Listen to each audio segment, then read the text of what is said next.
The last mile rain slashed sideways across the windshield as Claire Whitmore white-knuckled the steering wheel, squinting through fog glass. Her GPS had glitched 20 minutes ago.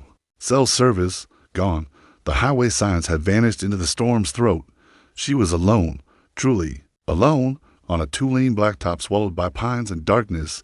Then came the sputter. Her old Volvo coughed like a dying animal. The fuel needle had flirted with E for miles. She'd ignored it, assumed she'd find a station, assumed wrong. The engine wheezed. Then silence. Claire coasted to the shoulder, gravel crunching under tires. She killed the lights. Darkness rushed in, thick, wet, suffocating.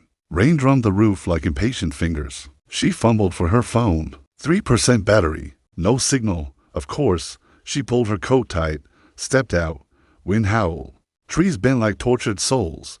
The road stretched empty in both directions. No headlights. No glow of civilization. Just rain, shadow, and the occasional flicker of lightning that lit the world in strobes of silver. Dread.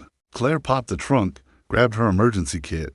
Flashlight dead batteries, blanket damp. Protein bar expired. Useless. She considered walking.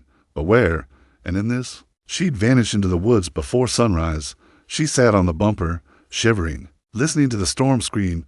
Minutes bled into an hour. Then, headlights, a pair of amber beams, cut through the downpour, slow and deliberate. A pickup truck, mud-splattered and ancient, rolled to a stop behind her, engine idling. No door open. Claire stood, heart hammering. She waved weakly. The driver's window slid down. A man, late 50s, beard streaked gray, eyes tired but kind. "You all right, miss? Out of gas," she said, voice trembling. "No signal." He nodded. Didn't smile. "Didn't need to. Got a jerrycan in the back. Been stranded myself. More times than I care to admit."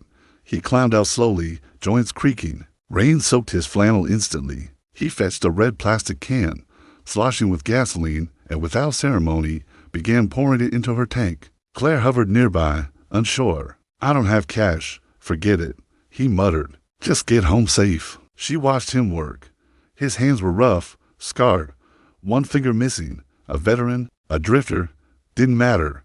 He was helping. When he finished, he screwed the cap back on, wiped his brow with a sleeve. "Nearest station 7 miles east," he said. "Don't stop for anyone else tonight." Claire nodded, throat tight. "Thank you. Seriously, you didn't have to." "I did." He interrupted gently. "Someone did it for me once, long time ago. Changed everything." He turned to leave. "Wait," she called. "What's your name?" He paused, looked back, smiled, small, sad. "Doesn't matter. Just pay it forward. Next time you see someone broken down, be the light."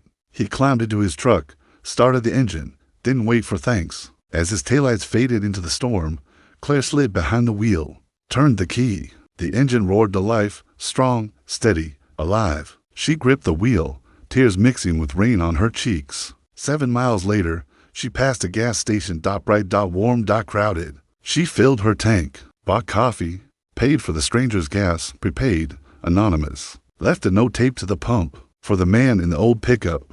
"Thank you. I'll pass it on."